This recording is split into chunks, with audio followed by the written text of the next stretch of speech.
కానీ మీరు ఎక్కడ ఫ్రాడ్ చేస్తలేరా నిజం చెప్పండి? ఫ్రాడ్ అసలు లేదు. ఎట్లా మరి అంటే ఓ పేపర్ బాయ్ కాన్సెల్లి కోటేశ్వరుడు ఎట్లా కాగలుగుతా ఉన్నాడు? పేపర్ బాయ్ దగ్గరికి వెళ్ళారా? పేపర్ బాయ్ దగ్గర నుంచి కోటేశ్వర్ ఎట్లా కాగలుగుతున్నాడు?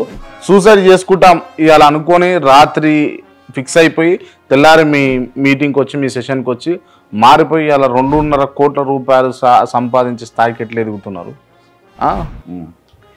అర్థమవుతుందా మీకు? ఎవరు అర్థమవుతుంది. ఇక నాకు కొంచెం లైన్ అర్థమైంది. మీరు బహుశా ప్రమోద్ దగ్గరికి వెళ్ళి ఉంటారు, పేపర్ డెలివరీ బాయ్ అంటే. నా దగ్గరకు వచ్చినప్పుడు పిల్లగాడు సైకిల్ మీద రోజుకు 1500 రూపాయలకి సైకిల్ మీద ఇంటింటికి పేపర్ వేసేవాడండి. ఆ రోజుల్లో నేను పేపర్లో ఇచ్చిన చిన్న అడ్వర్టైజ్మెంట్ చూసి మార్కెటింగ్ ట్రైనింగ్ ఇస్తాను నేను అని చిన్న అప్పట్లో సోషల్ మీడియా అంత ఫామ్లో లేనప్పుడు ఒక 8-9 ఇయర్స్ బ్యాక్ నేను పేపర్లో యాడ్ ఇచ్చేవాడిని. ఆ యాడ్ చూసి వచ్చాడు ఆ కుర్రోడు. ఓకే, 5 ఏళ్ళు ఇట్లా పనిచేయమ్మా లైఫ్ సెట్ అవుతుంది అంటే 5 ఏళ్లలో 10 లక్షలు వస్తాయా అని నన్ను అడిగిండు. చాలా వస్తాయమ్మా, 10 లక్షలు కాదు నాకు 10 లక్షలు కావాలి అని కూర్చున్నాడు. ఇలా 10 కోట్లు సంపాదించాడు. హ్యాపీగా సొంత ఇల్లు కట్టుకుంటూ 2 కార్లు, తల్లిదండ్రులు మంచి. నా స్టూడెంట్స్ ఎవరైనా సరే 0 to 0 మీరు ఒకవేళ వెళ్ళి ఉంటే వాళ్ళ తల్లిదండ్రులను కూడా బాగా చూసుకొని ఉంటారు.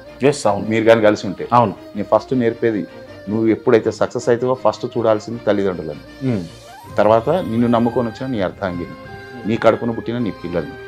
లాస్ట్ వీడియోలో కూడా చెప్పా, ఈ 3 తరాలని నువ్వు హ్యాపీగా చూస్తే నువ్వు నీ లైఫ్ బాగుంటుందండి. ఓకే, ఇది నేను నమ్మే సిద్ధాంతం.